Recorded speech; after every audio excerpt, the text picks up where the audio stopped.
Good morning વિદ્યાર્થી મિત્રો. આજે આપણે વિભાગ 2 ધોરણ 12 કેમેસ્ટ્રીની અંદર પ્રકરણ નંબર 14 જૈવિક અણુઓનો અભ્યાસ કરવાના છીએ, બાયોમોલિક્યુલ્સ. આ ચેપ્ટર નીટની અંદર ખૂબ જ અગત્યનું છે. નીટની અંદર આ પ્રકરણમાંથી 2 થી 3 ક્વેશ્ચન્સ એટલે 12 માર્ક્સનું આ બાયોમોલિક્યુલ્સ ચેપ્ટરના અનુસંધાને પ્રશ્નો પૂછાતા હોય છે. આપણા બોર્ડની અંદર પણ આનું વેઇટેજ 5 થી 6 માર્ક્સનું છે, એટલે કે હતું. હવે નવો અભ્યાસક્રમ એટલે કે નવા પરિપત્ર મુજબ હવે એનું માર્કનું વેઇટેજ આવવાનું બાકી છે, પણ મિનિમમ આપણને આ ચેપ્ટર 7 થી 8 માર્ક્સનું આપણા બોર્ડની અંદર પૂછાશે. એટલે ખાસ બાબત આ જ પ્રકરણ પર ધ્યાન રાખજો. એકદમ સરળ, ઇઝી અને જેના કારણે આપણને નીટ એક્ઝામમાં પણ ફાયદાકારક રહેશે. આ પ્રકરણ જૈવિક અણુઓ, બાયોમોલિક્યુલ્સ. જૈવિક અણુઓ એટલે શું તેની વાત આપણે પહેલાં કરવા જઈ રહ્યા છીએ. જૈવિક અણુઓ એટલે કે જીવંત પ્રણાલી એટલે લિવિંગ થિંગ્સ. જીવંત પ્રણાલીઓમાં રહેલા રાસાયણિક સંયોજનોને જૈવિક અણુઓ કહેવામાં આવે છે. જૈવિક પ્રણાલી એટલે કે લિવિંગ થિંગ્સ, બરાબર. પ્રણાલીઓમાં રહેલા રાસાયણિક સંયોજનને જૈવિક અણુઓ કહીએ છીએ. આ જીવંત પ્રણાલી એ સ્વયં વૃદ્ધિ પામે છે, ટકી રહે છે અને પ્રજુક્તિ કરે છે. આ જે જીવંત પ્રણાલી છે એ જીવંત પ્રણાલી એ સ્વયં વૃદ્ધિ, પોતાની જાતે વૃદ્ધિ પામે, ટકી રહેશે અને પ્રજુક્તિ કરે છે. આ જીવંત પ્રણાલી એ અજૈવિક એટલે નિર્જીવ, નોન લિવિંગ થિંગ, પરમાણુઓ અને અણુઓની બનેલી હોય છે. આપણે વાત કરી કે જૈવિક અણુઓ કોને કહેવાય, તો જીવંત પ્રણાલીઓમાં રહેલા સંયોજનોને, જીવંત પ્રણાલીઓમાં રહેલા સંયોજનને જૈવિક અણુઓ કહેવામાં આવે છે. એ જીવંત પ્રણાલી એ સ્વયં વૃદ્ધિ પામે છે, ટકી રહે છે અને પ્રજુક્તિ કરે છે, પ્રજુક્તિ થાય છે એમની. આ જીવંત પ્રણાલી એ શેમાંથી નિર્માણ પામે? એક આ અગત્યની વાત છે કે આ જે જીવંત પ્રણાલી છે શેમાંથી નિર્માણ પામેલી છે, શેમાંથી ઉત્પન્ન થયેલી છે, તો એ આપણને અહીંયા અજૈવિક એટલે કે નિર્જીવ પરમાણુઓ અને અણુઓથી બનેલી હોય છે. નોન લિવિંગ થિંગ્સ અણુઓમાંથી બનેલી હોય છે. આ જીવંત પ્રણાલીના પાયાના ઘટકો જેવા કે એ મહત્વનો ભાગ ભજવે છે, અને જે પાયાના ઘટકો છે એ આ જૈવિક અણુઓમાં મહત્વનો ભાગ ભજવે છે. જેવા કે એવા જૈવિક અણુઓ કયા છે, તો કાર્બોહાઈડ્રેટ, પ્રોટીન, વિટામિન, ઉત્સેચક, ન્યુક્લિક એસિડ અને લિપિડ જેવા જૈવિક અણુઓ ધરાવે છે. આ ફરીથી વાત ધ્યાન રાખજો મગજમાં કે જૈવિક અણુઓ એક જીવંત પ્રણાલીમાં રહેલા એક સંયોજનને જૈવિક અણુઓ કહે છે. એવા જૈવિક અણુઓ કયા છે? Carbohydrate, protein, vitamin, nucleic acid, ઉત્સેચક અને લિપિડ જેવા સંયોજનોને જૈવિક અણુઓ કહેવામાં આવે છે. આ જૈવિક અણુઓમાં મુખ્યત્વે કયા ઘટકો રહેલા છે? જૈવિક અણુઓમાં મુખ્યત્વે carbon, hydrogen, oxygen, nitrogen, sulphur અને ફોસ્ફરસ જેવા ઘટકો આવેલા હોય છે. મુખ્યત્વે આ ઘટકો આ જૈવિક ઘટકોની અંદર, અણુઓની અંદર આવેલા હોય છે. આ ઘટકોમાં કાર્બોહાઈડ્રેટ અને પ્રોટીન, આ જૈવિક અણુઓમાં કાર્બોહાઈડ્રેટ અને પ્રોટીન એ આપણા ખોરાકના આવશ્યક ઘટકો છે. આપણો જે ખોરાક છે એ ખોરાકની અંદર આવશ્યક ઘટક તરીકે આ કાર્બોહાઈડ્રેટ અને પ્રોટીન જેવા સંયોજનો, તત્વો એની અંદર આવેલા હોય છે. કાર્બોહાઈડ્રેટ અને પ્રોટીન, બાયોમોલિક્યુલ્સ, બરાબર. જૈવિક અણુઓ, બાયોમોલિક્યુલર અને બાયોમોલિક્યુલ, બરાબર, એટલે કે નાના અને મોટા ઘટક કણો સ્વરૂપે આપણા શરીરની અંદર, ખોરાકની અંદર એ આવેલા હોય છે, આવશ્યક ઘટકો તરીકે આવેલા હોય છે. તો આજે વાત કરીએ આપણે અત્યારે કે શેની? કે જૈવિક અણુઓની. જૈવિક અણુઓ કોને કહેવાય? ને એ જૈવિક અણુઓ પૈકી આપણા ઘણા કાર્બોહાઈડ્રેટ, પ્રોટીન, લિપિડ, ઉત્સેચક, બરાબર, જેવા જૈવિક ઘટકોનો આપણે અહીંયા અભ્યાસ કરવાના છીએ. તો પહેલા મગજમાં વિદ્યાર્થી મિત્રો કે આપણને આ વાત મગજમાં રહેવી જોઈએ કે ભાઈ જૈવિક અણુઓ કોને કહેવાય? તો આપણા મગજમાં ક્લિયર થઈ ગયું કે જૈવિક અણુઓ એ જીવંત પ્રણાલીની અંદર રહેલા સંયોજનોને જૈવિક અણુઓ કહેવામાં આવે છે. આ જૈવિક અણુઓ પોતાની જાતે વૃદ્ધિ કરે છે, ટકી રહેશે અને પ્રજોક્તિ કરે છે. જે જીવંત પ્રણાલી, જે જૈવિક અણુઓ જે છે એ જીવંત પ્રણાલીમાં રહેલા ઘટકો છે. તો જીવંત પ્રણાલી શેમાંથી નિર્માણ પામેલી છે? એ અજૈવિક એટલે કે નિર્જીવ નોન લિવિંગ થિંગ્સ પરમાણુઓ અને અણુઓની બનેલી હોય છે. આગળ બીજી વાત કરી કે એના પાયાના ઘટકો કોણ છે? તો પાયાના ઘટકોમાં આપણે વાત કરી carbohydrate, protein, nucleic acid, lipid, ઉત્સેચક આ વગેરે એ જૈવિક અણુઓ એ જીવંત પ્રણાલીના પાયાના ઘટકો છે. એમાં કાર્બોહાઈડ્રેટ અને પ્રોટીન આપણા શરીરની અંદર, આપણા ખોરાકની અંદર એક આવશ્યક ઘટક તરીકે રહેલો હોય છે. તો આ જે વાત હતી આપણી એ જૈવિક અણુઓની. આવા જૈવિક અણુઓમાં આપણે અભ્યાસ કરવા જઈ રહ્યા છીએ કાર્બોહાઈડ્રેટ. કાર્બોહાઈડ્રેટ કોને કહેવાય?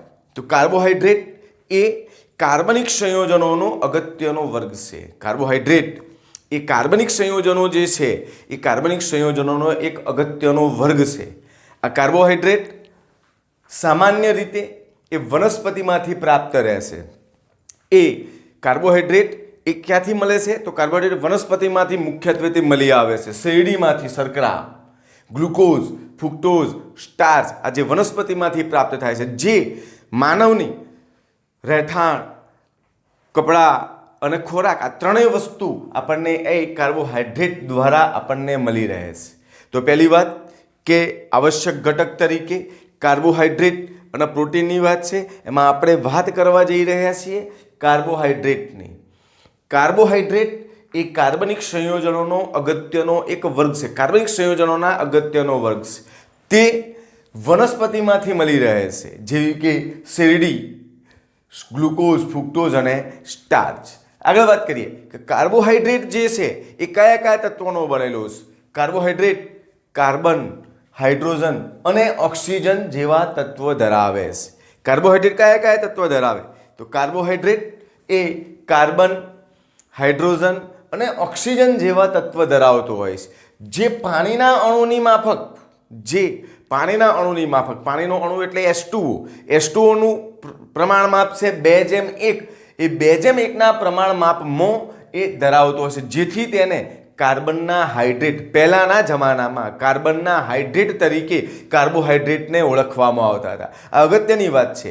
જેને પહેલાના જમાનામાં કાર્બનના હાઇડ્રેટ તરીકે ઓળખવામાં આવતા હતા, જેનું સામાન્ય સૂત્ર CxH2OY. CxH2OY. X એટલે કાર્બનની સંખ્યા લઈશું અને Y એટલે કે અહીંયા ઓની સંખ્યા જે હોય એ Y સ્વરૂપે લઈશું.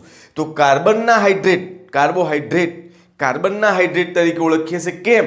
કારણ કે કાર્બોહાઈડ્રેટમાં પહેલાં એવું માન્યતા હતી, એવું કહેવામાં આવતું હતું કે ભાઈ કાર્બોહાઈડ્રેટમાં પાણીના અણુઓનું પ્રમાણમાં જે 2:1ના પ્રમાણ ધરાવે છે એવું પ્રમાણમાં કાર્બોહાઈડ્રેટમાં ધરાવતા હતા કાર્બન, હાઇડ્રોજન એન્ડ ઓક્સિજન.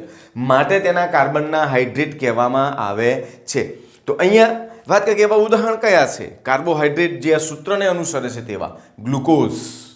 ગ્લુકોઝનું સૂત્ર છે C6H12O6.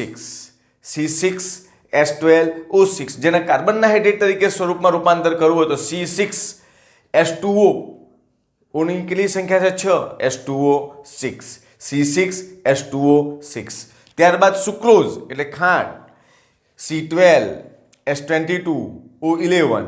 C12H22O11.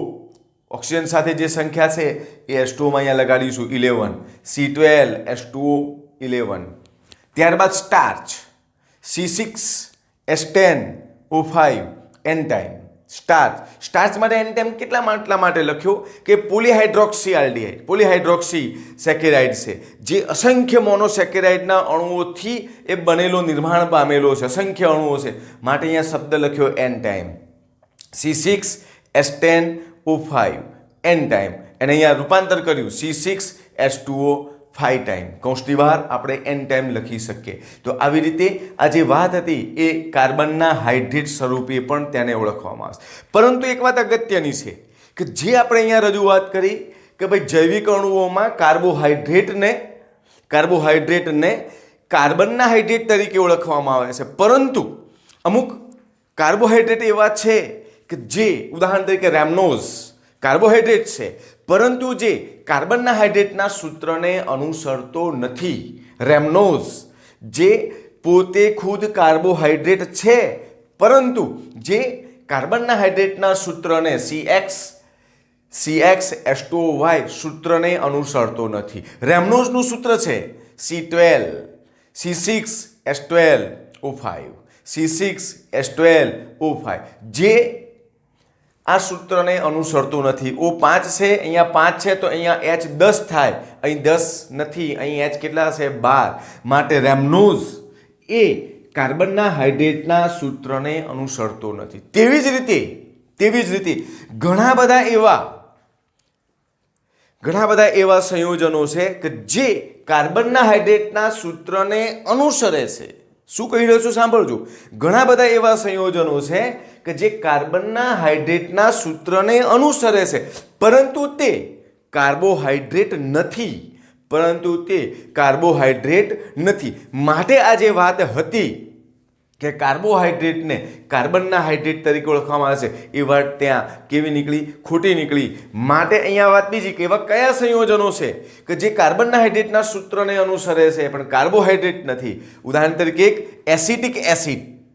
એસિટિક એસિડ એટલે કે ઇથેનોઇક એસિડ CH3COOH સૂત્ર બને કાર્બનના હાઇડ્રેટ સ્વરૂપે C2H2O ટ્વાઇસ, જે સૂત્રને અનુસરે છે પણ એસિટિક એસિડ કાર્બોહાઈડ્રેટ નથી. નંબર 2 ફોર્માલ્ડિહાઇડ એટલે મિથેનાલ ફોર્માલ્ડિહાઇડ ક્રિયાશીલ સમૂહ CHO મિથેનાલ HCHO સૂત્ર બને CH2O જે ફોર્માલ્ડિહાઇડ સૂત્રને અનુસરે છે પણ પોતે કાર્બોહાઈડ્રેટ નથી. ત્યારબાદ આગળ લેક્ટિક એસિડ સૂત્ર છે C3H6O3 લેક્ટિક એસિડ C3H6O3 સૂત્ર છે CH3H2O થ્રાઇસ, જે કાર્બનના હાઇડ્રેટના સૂત્રને અનુસરે છે પણ લેક્ટિક એસિડ કાર્બોહાઈડ્રેટ નથી. એટલે કે કાર્બોહાઈડ્રેટની વાત કરી કે કાર્બોહાઈડ્રેટ એક એવા કાર્બનિક સંયોજનોનો એક અગત્યનો વર્ગ છે કે જે વનસ્પતિમાંથી આપણને પ્રાપ્ત થાય છે, વનસ્પતિમાંથી મળે છે, શેરડી, ગ્લુકોઝ, ફ્રુક્ટોઝ શેરડીમાંથી. પરંતુ તેની અંદર એલા કાર્બન, હાઇડ્રોજન અને ઓક્સિજનની સંખ્યાને આધારે એના કાર્બનના હાઇડ્રેટ કયા, પરંતુ એ એવા સંયોજનો છે કે જે કાર્બોહાઈડ્રેટ હોવા છતાં આ કાર્બનના હાઇડ્રેટને અનુસરતા નથી અને જે સૂત્રને અનુસરે છે પણ જે કાર્બોહાઈડ્રેટ સંયોજનો ધરાવતા નથી, એની વાત અહીંયા આપણે કરી. આમ કાર્બોહાઈડ્રેટ એ રાસાયણિક રીતે કાર્બોહાઈડ્રેટ એ પ્રકાશ ક્રિયાશીલ પોલીહાઇડ્રોક્સી આલ્ડીહાઇડ. આમ રાસાયણિક રીતે આ કાર્બોહાઈડ્રેટ એ પ્રકાશ ક્રિયાશીલ પોલીહાઇડ્રોક્સી આલ્ડીહાઇડ કે પોલીહાઇડ્રોક્સી કીટોન છે, જેના જળ વિભાજનથી આવા કાર્બોહાઈડ્રેટના નાના એકમોમાં જોવા મળે છે, સંયોજનો પ્રાપ્ત થાય છે. શું કહેશે કે કાર્બોહાઈડ્રેટ એક એવું રાસાયણિક સંયોજન છે, એવું રાસાયણિક રીતે એવું છે પ્રકાશ ક્રિયાશીલ કે એક પ્રકાશ ક્રિયાશીલ પોલીહાઇડ્રોક્સી આલ્ડીહાઇડ છે અથવા પોલીહાઇડ્રોક્સી કીટોન છે, જેના જળ વિભાજનથી આપણને આવા સંયોજનો કાર્બોહાઈડ્રેટના પ્રાપ્ત થતા હોય છે. આગળ વાત કરી કે જે કાર્બોહાઈડ્રેટ સ્વાદે કેવા હોય છે? ગળ્યા હોય છે. દૂધમાં રહેલો લેક્ટોઝ, દૂધમાં રહેલી શર્કરા જે લેક્ટોઝ સ્વરૂપે આપણને જોવા મળે છે અને એ સ્વાદે આપણને ગળ્યા જોવા મળે છે. તો આજે વાત કરીએ આપણે કે કાર્બોહાઈડ્રેટની વાત કરી કે જે જીવંત પ્રણાલી, જે જૈવિક અણુઓના અગત્યના ઘટક તરીકે કાર્બોહાઈડ્રેટ છે, એ કાર્બોહાઈડ્રેટની આપણે અહીંયા ચર્ચા કરી અને હવે વાત કરવા જઈ રહ્યા છે કાર્બોહાઈડ્રેટનું વર્ગીકરણ. તો આ વાત ધ્યાનમાં રાખજો. અહીંયા કે જૈવિક અણુઓ કોને કહેવાય? જૈવિક અણુઓની વાત કરી દીધી આપણે કે જીવંત પ્રણાલીઓમાં જે સંયોજનો આવેલા છે એમને જૈવિક અણુઓ કહે છે. જીવંત પ્રણાલી એ સ્વયં વૃદ્ધિ પામે છે, ટકી રહે છે અને પ્રજોપ્તિ કરે છે. જીવંત પ્રણાલી એ અજૈવિક નાના નાના અજૈવિક એટલે નોન લિવિંગ થિંગ્સ અણુઓ અને પરમાણુઓથી બનેલી હોય છે. આ જીવંત પ્રણાલીના પાયાના ઘટકો તરીકે કાર્બોહાઈડ્રેટ, પ્રોટીન, ઉત્સેચક, લિપિડ જેવા જૈવિક અણુઓ ધરાવે છે. આ પૈકી કાર્બોહાઈડ્રેટ અને પ્રોટીન એ આપણા ખોરાકની અંદર આવશ્યક ઘટકો તરીકે અંદર આવેલા હોય છે. આમ વાત કરી કે ભાઈ કાર્બોહાઈડ્રેટ, તો કાર્બોહાઈડ્રેટ એ કાર્બનિક રસાયણ સંયોજનોનો એક અગત્યનો ઘટક છે. કાર્બનિક રસાયણ સંયોજનનો એક અગત્યનો ઘટક છે, જે અહીંયા વાત કરી કે બરાબર સામાન્ય રીતે વનસ્પતિમાંથી પણ પ્રાપ્ત થાય છે. શેરડી, સેલ્યુલોઝ, ગ્લુકોઝ, ફ્રુક્ટોઝ, સ્ટાર્ચ વગેરે. કાર્બોહાઈડ્રેટ કાર્બન, હાઇડ્રોજન અને ઓક્સિજન તત્વ ધરાવે છે, જે પાણીના અણુની માફક 2:1 પ્રમાણમાં વર્તતો હોવાથી એને શું કહેવામાં આવે છે? કાર્બનના હાઇડ્રેટ કહેવામાં આવે છે. તો એમાં કાર્બનના હાઇડ્રેટ સ્વરૂપે કયા સંયોજનો છે એની વાત કરી. પછી વાત કરી કે જે રેમનોઝ કાર્બોહાઈડ્રેટ છે પરંતુ આ સૂત્રને અનુસરતો નથી એની વાત અહીંયા ચર્ચા કરી. અને જે કાર્બોહાઈડ્રેટ કાર્બનના હાઇડ્રેટ સ્વરૂપે અણુસૂત્ર ધરાવે છે પણ કાર્બોહાઈડ્રેટ નથી એવા સંયોજનોની વાત કરી. તો પરીક્ષાની અંદર MCQમાં આપણને આવી શકે કે ભાઈ જે સંયોજન, કયું સંયોજન એ કાર્બનના હાઇડ્રેટ સ્વરૂપે નથી છતાં કાર્બોહાઈડ્રેટ છે? તો રેમનોઝ. સૂત્ર શું છે? તો C6H12O5. બરાબર, એ કાર્બોહાઈડ્રેટ છે પણ કાર્બનના હાઇડ્રેટ સ્વરૂપે નથી. કયા સંયોજનો એ કાર્બનના હાઇડ્રેટ સ્વરૂપે જોવા મળે છે પણ જે કાર્બોહાઈડ્રેટ નથી? તો acidic acid, formaldehyde, lactic acid જેવા સંયોજનો એ સૂત્રને અનુસરે છે પણ કાર્બોહાઈડ્રેટ નથી. આ વાત ખાસ. બીજી વાત કે ભાઈ દૂધમાં કઈ શર્કરા રહેલી છે? તો લેક્ટોઝ. બરાબર, તો આ કાર્બોહાઈડ્રેટ છે. અને હવે વાત કરવા જઈ રહ્યા છીએ કે કાર્બોહાઈડ્રેટનું વર્ગીકરણ. વિદ્યાર્થી મિત્રો, હવે કાર્બોહાઈડ્રેટનું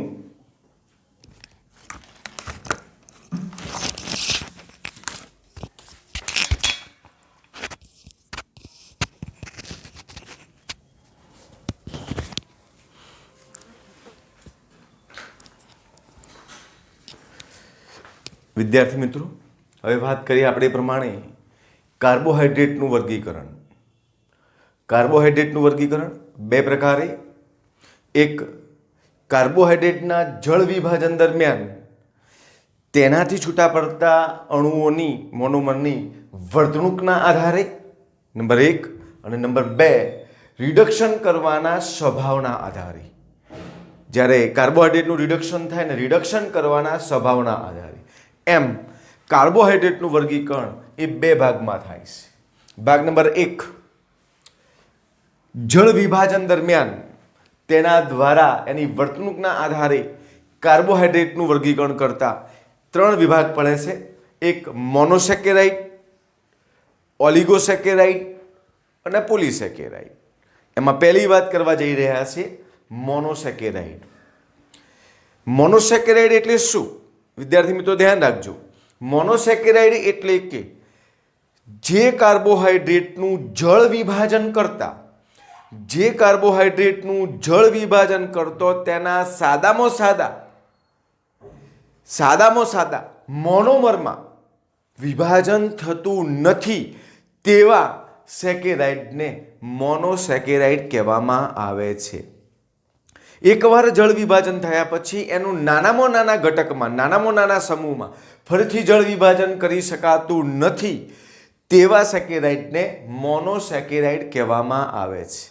આ મોનોસેકેરાઇડ ઘટકોમાં જે નિર્માણ પામ્યું તેની અંદર સામાન્ય સૂત્ર એનું થાય છે CnH2n H2NON. એનું સામાન્ય સૂત્ર છે. તેની અંદર 2 થી 10 કાર્બન પરમાણુઓ ધરાવે છે. મોનોસેકેરાઇડ એકમના સંયોજનો, ઘટકો એ 2 થી 10 કાર્બન પરમાણુઓ ધરાવે છે. ખાસ બાબત ધ્યાનમાં રાખજો, 2 થી 10 કાર્બન પરમાણુઓ ધરાવતા સંયોજનો એ મોનોસેકેરાઇડ્સ, જેનું સામાન્ય સૂત્ર છે CnH2NON. મોનોસેકેરાઇડ ઉદાહરણ તરીકે છે glucose, fructose, ribose. Glucose, fructose, અને રિબોઝ એ મોનોસેકેરાઇડના ઉદાહરણ છે. ફરીથી ધ્યાન રાખજો, મોનોસેકેરાઇડ શું છે? તો એ જળ વિભાજન દરમિયાન તેની વર્તણૂકના આધારે અલગ પડતો સેકેરાઇડ, મોનોસેકેરાઇડ. કોને કહેવાય? કે કાર્બોહાઈડ્રેટના વર્ગીકરણ દરમિયાન એના નાનામાં નાના ઘટક જેનું જળ વિભાજન કરી શકાતું નથી તેને મોનોસેકેરાઇડ કહેવામાં આવે છે. સામાન્ય સૂત્ર CnH2nOn. તેની અંદર કાર્બન પરમાણુની સંખ્યા 2 થી 10 કાર્બન પરમાણુઓ ધરાવતા ઘટકો મોનોસેકેરાઇડ ઘટકો છે. ગ્લુકોઝ, ફ્રુક્ટોઝ ને રિબોઝ. વાત નંબર 2, ઓલિગોસેકેરાઇડ. ઓલિગોસેકેરાઇડની અંદર આપણે વાત કરીએ એની વ્યાખ્યાની કે ઓલિગોસેકેરાઇડ કોને કહેવાય? કે જે કાર્બોહાઈડ્રેટનું વર્ગીકરણ કરતા તેનું 2 થી 10 મોનોસેકેરાઇડ એકમોમાં જળ વિભાજન થાય ત્યારે તેવા સેકેરાઇડને ઓલિગોસેકેરાઇડ કહેવામાં આવે છે. ફરીથી ધ્યાન રાખજો, અહીંયા 2 થી 10 મોનોસેકેરાઇડ ઘટક છે, અહીંયા 2 થી 10 કાર્બન પરમાણુઓ છે. એટલે બે વાત મગજ પર યાદ રાખજો. ઓલિગોસેકેરાઇડ કોને કહેવાય? જે કાર્બોહાઈડ્રેટનું જળ વિભાજન કરતો 2 થી 10 મોનોસેકેરાઇડ એકમોમાં વિભાજન થાય ત્યારે તેવા સેકેરાઇડને ઓલિગોસેકેરાઇડ કહેવામાં આવે છે. એવા કેટલાક ઉદાહરણ લઈએ કે ડાયસેકેરાઇડ, ટ્રાયસેકેરાઇડ અને ટેટ્રાસેકેરાઇડ. ઓલિગોસેકેરાઇડના પ્રકાર છે. ડાયસેકેરાઇડ એટલે શું? ધ્યાન રાખજો, આપણે વાત કરી કે ડાયસેકેરાઇડ ઓલિગોસેકેરાઇડનો પ્રકાર છે, ઘટક છે. આપણે વાત કરી કે ઓલિગોસેકેરાઇડમાં કેટલા ઘટકો છૂટા પડે? 2 થી 10 મોનોસેકેરાઇડ ઘટકોમાં છૂટા પડે. અહીંયા બે ઘટકોમાં છૂટો પડે એટલે એને શું કહીશું? ડાયસેકેરાઇડ. એની ડેફિનેશન કેવી થાય તે કહી શકીએ કે જે કાર્બોહાઈડ્રેટના જળ વિભાજન દરમિયાન 2 મોનોસેકેરાઇડ એકમોમાં નિર્માણ પામે, 2 મોનોસેકેરાઇડ એકમોમાં છૂટો પડે તો તેવા સેકેરાઇડને ડાયસેકેરાઇડ કહેવામાં આવે છે. સામાન્ય સૂત્ર છે CnH2n-2ON-1. ઉદાહરણ છે સુક્રોઝ, ખાંડ, C12H22O11. એનું જળ વિભાજન કરો એટલે પ્લસ પાણી H2O છૂટો પડશે, ગ્લુકોઝ વત્તા ફ્રુક્ટોઝ. એ જ રીતે માલ્ટોઝનું સૂત્ર C12H22O11, એ પણ બે આ રીતે અણુઓમાં. તો આ રીતે જે સેકેરાઇડ, જે કાર્બોહાઈડ્રેટનું જળ વિભાજન કરતો 2 મોનોસેકેરાઇડ એકમોમાં વિઘટન પામે, છૂટા પડે તો તેને ડાયસેકેરાઇડ કહેવામાં આવે છે. ટ્રાયસેકેરાઇડ એટલે શું? કાર્બોહાઈડ્રેટના જળ વિભાજન દરમિયાન એ 3 મોનોસેકેરાઇડ એકમોમાં વિભાજન પામતો હોય, છૂટો પડતો હોય તો તેને ટ્રાયસેકેરાઇડ કહેવામાં આવે છે. ઉદાહરણ તરીકે છે રેફિનોઝ. કયું છે? રેફિનોઝ. સૂત્ર છે C18H32O16. C18H32O16 આ યાદ રાખજો, રેફિનોઝનું સૂત્ર છે. સામાન્ય સૂત્ર ડાયસેકેરાઇડ બરાબર CnH2n-4ON-2. ટ્રાયસેકેરાઇડ સૂત્ર CnH2n-4ON-2. ઉદાહરણ રેફિનોઝ, સૂત્ર C18H32O16. આગળ વાત કરીએ ટેટ્રાસેકેરાઇડ. કાર્બોહાઈડ્રેટના જળ વિભાજન દરમિયાન 3 મોનોસેકેરાઇડ એકમોમાં વિભાજિત થાય. કેટલા? 3 મોનોસેકેરાઇડ એકમોમાં વિભાજન થાય તો તેવા સેકેરાઇડને, તેવા સંયોજનને ટ્રાયસેકેરાઇડ કહેવામાં આવે છે. સામાન્ય સૂત્ર છે CnH2n-6, CnH2n-6ON-3. સૂત્ર યાદ રાખજો. એનું ઉદાહરણ છે સ્ટેચ્યુઓઝ. આનું ઉદાહરણ છે. તો કોની વાત કરીએ આપણે? ઓલિગોસેકેરાઇડ કોને કહીએ? મગજ પર યાદ રાખજો.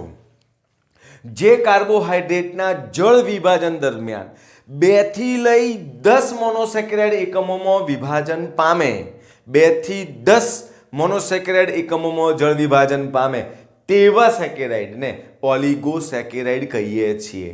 એના ડાય, ટ્રાય અને ટેટ્રાસેકેરાઇડની વાત કરી હતી. વાત કરવા આગળ જઈ રહ્યા છીએ. કાર્બોહાઈડ્રેટના જળ વિભાજન દરમિયાન તેના વર્તણૂકને આધારે વર્ગીકરણમાં ત્રીજો પ્રકાર એનો પોલીસેકેરાઇડ. પોલીસેકેરાઇડ એટલે શું?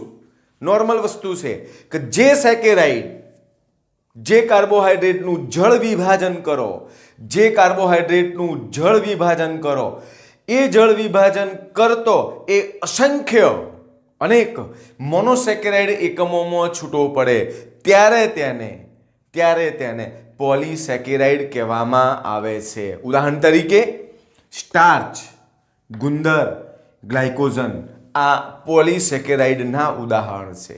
પોલીસેકેરાઇડ કોને કહીશું? જે કાર્બોહાઈડ્રેટના જળ વિભાજન દરમિયાન અસંખ્ય વધુ પડતા મોનોસેકેરાઇડ એકમોમાં વિભાજન પામતું હોય તો તેવા સેકેરાઇડને પોલીસેકેરાઇડ કહેવામાં આવે છે. ઉદાહરણ તરીકે સ્ટાર્ચ, ગુંદર અને ગ્લાયકોઝન. સ્ટાર્ચ, ગુંદર અને ગ્લાયકોઝન. તો આ વાત હતી કાર્બોહાઈડ્રેટના વર્ગીકરણ જળ વિભાજન દરમિયાન એની વર્તણૂકને આધારે. આગળ વાત કરીએ છીએ હવે રિડક્શન કરવાના સ્વભાવને આધારે. રિડક્શન કરવાના સ્વભાવ તો રિડક્શન કરતા અને રિડક્શન કરતા નથી તેવા, એટલે કે રિડ્યુસિંગ એજન્ટ અને નોન રિડ્યુસિંગ એજન્ટ. તો આપણે વાત કરી કે કાર્બોહાઈડ્રેટની અંદર મુખ્ય ઘટકો તરીકે કોણ હોય? કાર્બન, હાઇડ્રોજન અને ઓક્સિજન આવેલા હોય છે. કાર્બન, હાઇડ્રોજન અને ઓક્સિજન આવેલા હોય છે. તો કાર્બન, હાઇડ્રોજન અને ઓક્સિજનને આધારે કાર્બોહાઈડ્રેટમાં 2 ક્રિયાશીલ સમૂહ પ્રેઝન્ટ હોય છે. એક CHO આલ્ડીહાઇડ અને બીજો છે કીટોન.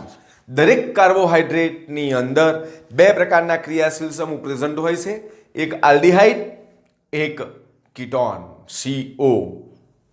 આલ્ડીહાઇડ અને કીટોન પ્રેઝન્ટ છે ત્યારે હવે રિડ્યુસિંગ એજન્ટ રિડક્શન કરતા માં CHO અને ketone C double bond O carbonyl સમૂહ એ મુક્ત હોય છે. કેવા હોય છે? મુક્ત હોય છે.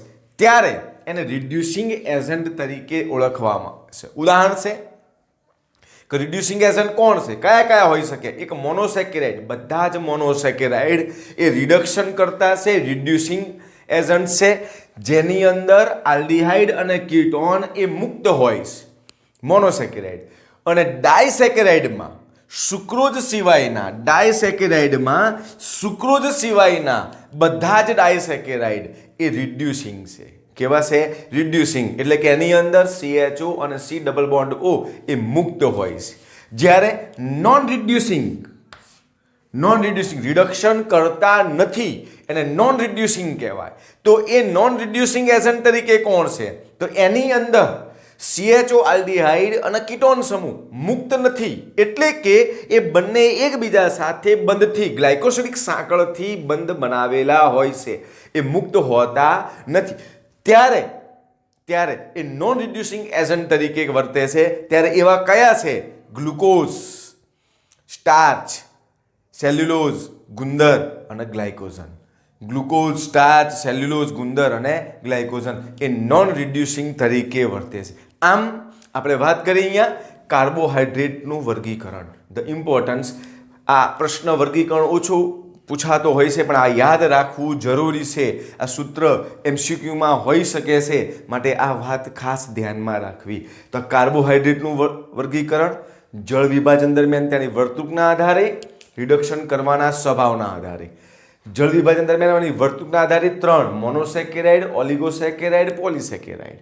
એમાં ઓલિગોસેકેરાઇડના 3 ડાય, ટ્રાય અને ટેટ્રા.